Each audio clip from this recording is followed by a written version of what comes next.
আমরা তো দেখেছি জামাতে ইসলামী এনসিপির দুই পাশে আওয়ামী লীগের নেতারা বসে তারপরে আপনার যোগদান করে তারপরে এনসিপি আর আওয়ামী লীগ ইভেন ইসলামী আন্দোলনে আপনার জাতীয় পার্টির গত পার্লামেন্টের মেম্বার সেও যোগ দিছে, তাকে দিয়ে নির্বাচন করানো হবে। বিভিন্ন জায়গায় ছবি কিন্তু আমরাও দেখি। ইসলামী আন্দোলন হচ্ছে এক দুটো উদাহরণ দিবেন, আর আমাদের শয় উদাহরণ আছে। সেটা দেখেন না, ওই যে একটু আগে বলছে না বাংলাদেশ জিন্দাবাদ বাংলা বলে ফেলে 200 বের হয়ে যায়। 299টা আসনে তাদের প্রার্থী কমপ্লিট। 96 সালে কিন্তু এরকম 300 আসনে নির্বাচন। একটা কথা উনি বলছেন যে যারা 96 সালে জামাত ইসলামী 300 আসনে প্রতিদ্বন্দ্বিতা করে বলেছিল যে জামাত এবার শক্তি পরীক্ষা করার জন্য আপনাদের সামনে হাজির হয়েছে, নৌকা ঠেকাবার জন্য ধানের শীষের প্রয়োজন নাই, দাঁড়িপাল্লায় ভোট দিয়ে নৌকার প্রতিরোধ করুন। 3টা আসন কিন্তু তারা পেয়েছিল। জামাত ইসলামী 7 দফা দাবিতে 19 জুলাই সৌরউদ্বোধন সমাবেশ করেছে। আমরা কিন্তু শুধুমাত্র পিআর বলিনি, আমি আমার বক্তব্য বলেছি জুলাই সনদের আইনগত ভিত্তি সংস্কার করা, লেভেল প্লেইং ফিল্ড নিশ্চিত করা, প্রবাসীদের ভোটাধিকার নিশ্চিত করা, এগুলো সব পিআর আমাদের একটা দাবি 7 দফা দাবির মধ্যে। সুতরাং শুধুমাত্র পিআর নয়, আপনি ঝুলন্ত সংসদ বাংলাদেশের বিগত কয়েক বছরের কয়েক নির্বাচনী জিনিস দেখেন। আপনি বিএনপি জামাত যখন জোট ক্ষমতায়, আওয়ামী লীগ ঠিকমতো সংসদে আসে না। আওয়ামী লীগ যখন ক্ষমতায় যায় বিএনপি আসতে চায় না। বিএনপি যখন নির্বাচনে যায় না, জামাত যখন যায় না, তারা জাতীয় পার্টিকে ম্যানেজ করে কি করে ব্যবস্থা করে। এটা ঝুলন্ত সংসদ নাকি যখন অনেকগুলো দল সংসদে আসলে একটা কার্যকর গণতান্ত্রিক ব্যবস্থা তৈরি হবে, সেটা শক্তিশালী হবে। আমি তো মনে করি একটা দুটা দলের হাতে ক্ষমতা কুক্ষিগত না রেখে যদি বিভিন্ন দল এখানে ইনক্লুড হয়, ফেসিবাদ তন্ত্রের উত্তরণ ঘটবে, বিকাশ ঘটবে গণতন্ত্রের। কারণ সকলে দেশ গঠনে ভূমিকা পালন করতে পারবে। তখন একটা দল ইচ্ছাই হোক অনিচ্ছাই হোক দলীয় স্বার্থের জায়গা থেকে সংসদটাকে দূরে থাকতে পারবে না। এরপরে দেখেন আইনি ভিত্তির জায়গায় আপনি ওনাকে যে প্রশ্নটা করেছেন খুব বেশি উদাহরণ উপস্থাপন করতে পারেননি। আমরা যত উদাহরণে উপস্থাপন করি আপনি যদি বলেন যে খুব বেশি না, আপনি শুধু একটা কথা বলি, সেটা হচ্ছে 91টি রাষ্ট্রের পিআর ব্যবস্থা আছে বিভিন্ন ফরম্যাটে। পিআর 6টা পদ্ধতি আছে। এই 91টা রাষ্ট্র কি উন্নত রাষ্ট্র না আমাদের মতো অবনত রাষ্ট্র? সে পর্যায়ে যেতে হয়েছে, সেই পর্যন্ত আমাদের যেতে হবে। আমরা সব সময় কেন আমাদের তৃতীয় বিশ্বের যে কটা রাষ্ট্র আছে সেখানে পিআর পদ্ধতি খুব বেশি আমরা আমাদের জাতিকে উন্নত করতে চাই না কেন? যেমন বলে কথার কথা রাজনৈতিক বিষয় পিআর জনগণ বোঝে না, তা আপনি বোঝেন না কেন? আমরা জাতিকে সবসময় অন্ধকারে রাখতে চাই, জাতিকে বেশি বুঝ দিতে চাই না, জাতিকে সচেতন করতে চাই না। এই জায়গা থেকে আমরা বলি জাতি বোঝে না। জাতি বুঝে বলেই অন্তত উচ্চতর কক্ষে 71% জনগণ পিআর এর পক্ষে। তাহলে আচ্ছা ঠিক আছে না, আমি ঘরের মধ্যে আমার পরিবারের মধ্যে আমি শতভাগ সমর্থন আইনি ভিত্তির জায়গায় 71% প্রচার করতে রাখতে। ঠিক আছে, আইনি ভিত্তির জায়গায় আমি একটা জরিপের কথা বলছি, যেটা জরিপটা কোথায় হইছে, কারা করছে তো পত্রিকা দেখছেন আপনি, দেখেন আপনারা রাজনৈতিক সচেতনতার জায়গা থেকে আপনি দেখেন না পত্রিকা একটা জরিপ। এইগুলো শুনেন, জরিপ সব সময় আপনি জরিপ যদি তাহলে নির্বাচনে যান, নির্বাচনে ইশতেহারে গিয়ে আপনি বলেন যে আমি যদি ক্ষমতায় যাই তাহলে পিআর পদ্ধতি প্রশ্ন করলেন। আচ্ছা, আপনারা নির্বাচিত হওয়ার পরে যেটা আইন করে সংসদে পাশ করবেন বলছেন, এটার আইনগত ভিত্তিতে অসুবিধা কোথায়? এটা তো তিনি বলছেন কি জোর করে। দেখেন আসলে মূল সমস্যা হচ্ছে কি, এই ঐক্যমত কমিশন ওনারা যে বিষয়গুলো রাজি হয়েছে সব জোর করে রাজি হয়েছে, ওনাদের মনের বিরুদ্ধে রাজি হয়েছে। ওনারা একজন প্রধানমন্ত্রী 10 বছর বেশি থাকতে পারবে না, অনেক বার্গেনিং করার পরে মনের বিরুদ্ধে রাজি হয়েছে। এখন আইনগত মনের বিরুদ্ধে বলতে যারা আপনার সংস্কার করতেছে, এখন আইনগত আইনগত ভিত্তির জায়গায় আমরা কি বলেছি? আমরা বলছি এখন আপনার অধ্যাদেশ জারি করুন, এখন একটা গণভোট দেন, হয় অধ্যাদেশ না হলে গণভোট। এরপরে সংসদ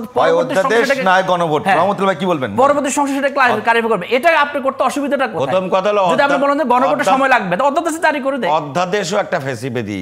আচ্ছা, আইন আপনি এই গণভোট এমনি নির্বাচন করতে বলেন যে লেভেল প্লেইং ফিল্ড নাই, তো গণভোট হবে কিভাবে? তো এগুলি হচ্ছে আপনার আসলে জাতীয় নির্বাচনটাকে পেছানোর একটা কৌশল। এটা না জাতীয় নির্বাচন পেছানো না, একটা সত্যিকার নির্বাচনের জন্য। এখন হচ্ছে কি, জাতীয় নির্বাচন ছাড়াই কিন্তু আমরা বিভিন্নভাবে ক্ষমতার স্বাদ ভোগ করতেছি। বউ শাশুড়ি তাদেরকে প্রোটোকল দেয়, শ্বশুর বিচারপতি হয়, তারপরে থানায় গিয়ে তারপর লোকজন ছাড়াই নিয়ে আসে, আমি অমুক সমন্বয়ক অমুক টমুক এ সমস্ত বলে। সেখানে তো জামাত ইসলাম নাই। আমি জামাত ইসলামকে আমি যেগুলো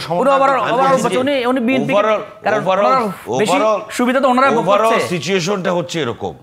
এবং আপনার ধরেন এখন আপনার যে জিনিসটা উনি বলতেছে যে পিয়ার শুধু না, আরো 7টা দাবি আছে। এটাকে আপনি জোর করে এইভাবে অধ্যাদেশ না করে আপনি জনগণের কাছে যান। নির্বাচনটা পরিপূর্ণ সুষ্ঠুভাবে কিভাবে হতে পারে সবাইকে মিলে চেষ্টা করা উচিত। একটি সুষ্ঠু গ্রহণযোগ্য নির্বাচনের মাধ্যমে জনগণের কাছে গিয়ে জনগণের ম্যান্ডেট নিয়ে আপনি পার্লামেন্টে সেটা পাবেন। জনগণের ম্যান্ডেটটা কোথায় হবে? একটু জনগণের ভোটের মাধ্যমে। 30 সেকেন্ড এর কোনো বিকল্প নাই। বাংলাদেশে যে সংসদ দামি নির্বাচন করে, বাংলাদেশের যে সংসদ দিনের ভোট রাতে করে, বাংলাদেশের যে সংসদ 154 জন বিনা ভোটে নির্বাচিত হয়ে যায়, ওই সংসদে যাওয়ার জন্য আপনি বলছেন? এর চেয়ে হাস্যকর আর কি হতে পারে? আপনি যেই তরি দিয়ে 53 বছরের দেশ নদী পার হলেন বা নির্বাচনের বৈতরণী পার হলেন, যেটা নিয়ে বহু কথা, এটা আপনি সংস্কার করবেন না? ওই সংস্কারের জায়গা, ওই নির্বাচনের ব্যবস্থায় তো আপনি যেই ভোটে গিয়ে আপনি সংস্কার করতে বলছেন, যারা সংস্কার করতে, আমরা তো সেটাকে সংস্কার করে পিয়ার এই দেশের রাজনীতি সম্পর্কে কিছু জানে না। যদি মোটা দাগে বলি, বিএনপি আসলে পিয়ার রাজি হয় না কেন? কারণ বিএনপি দেখে এই সিস্টেমে গেলে তারা ক্ষমতায় আসে না, একচ্ছত্র ক্ষমতার অধিপতি হয় না। তাহলে তো আমিও আসতাম না, জামাত ইসলাম আসতো না।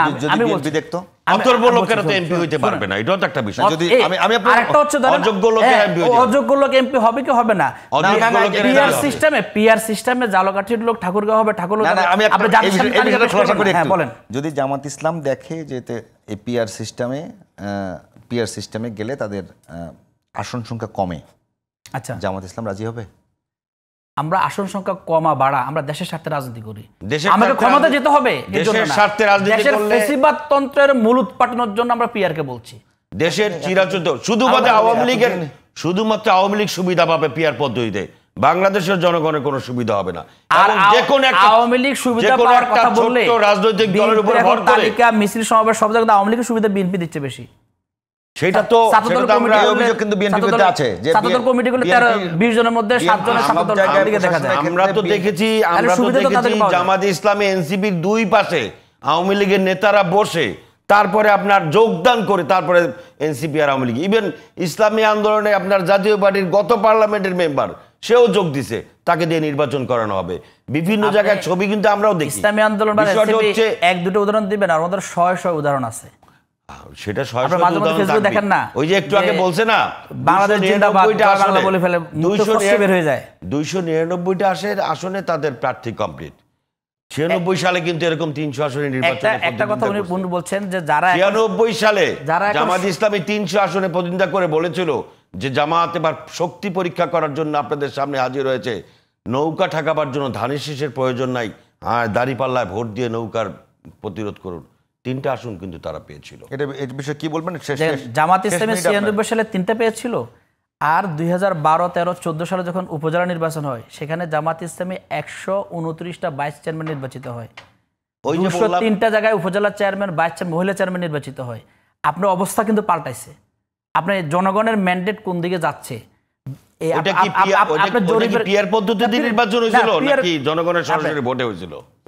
পিআরও জনগণের ভোটে হবে। যদি পাল্টায় সমস্যা কি? সামনে তো জামাত ইসলামী ভালো, জামাত ইসলামের রাষ্ট্র ক্ষমতা আসতে পারে। আমরা বিএনপির যুগ্ম মহাসচিব হারুন সাহেব বলছেন যে এখন 90% লোক বিএনপিকে ভোট দেওয়ার জন্য প্রস্তুত আছে। তাহলে আপনারা পিআরে গেলে অসুবিধা হবে, আপনারা 90% আপনারা পাবেন। পিআরের মাধ্যমে অযোগ্য লোকদেরকে নমিনেশন দেওয়া হবে। শোনেন, দেশের জনগণ সচেতন হয়েছে এবং অযোগ্য লোকদেরকে মাধ্যমে আপনি এমপিদের তালিকা জনপ্রিয়তাহীন ব্যক্তিদেরকে পার্লামেন্টে আনার জন্য পিআরের প্রস্তাব নিয়ে আসা। একেবারে শেষ। ধন্যবাদ আবু নাসের, মোহাম্মদ রহমতুল্লাহ, ধন্যবাদ মোহাম্মদ ইয়াসিন আরাফাত, দুজনকে অসংখ্য ধন্যবাদ।